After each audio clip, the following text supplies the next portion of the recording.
Hey, I'm going to show you how to use your Japanese dishwasher. I believe the brand is Jet, right? It says Jet there.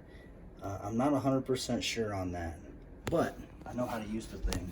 And so put your dishes in there, and then all I do is just add one of these. Don't use liquid on these.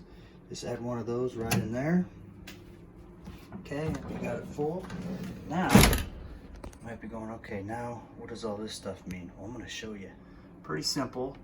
So this is your on and off, and that's your start and stop. And this will tell you what cycle. So this will correlate to this over here. So if you want to turn your power on. Now before we push start, let's figure out what cycle we want. So this one over here, this one right here is dry. So it's almost always one of these is gonna line up with dry. So they always dry. So this one here, this first one on the left, this is a light load and dry. See, the two are lit up. Now let's do this one. Okay, that middle one, this is regular and dry.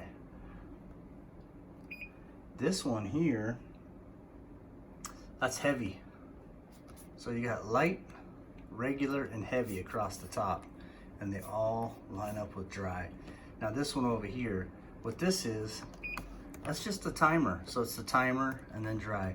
So if you want it on timer, if you leave it on this and then you come over here and push start, the dishwasher will work 4 hours later, okay? So it's on a 4-hour timer. So you push it, 4 hours later it'll work.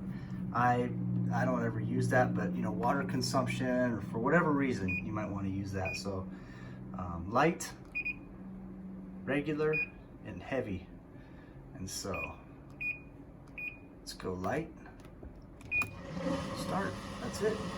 Again, if you want to stop it and put some more dishes in, you can pause it, or you can just turn it off, start it all over. All right, that's it. Easy. Thanks for watching.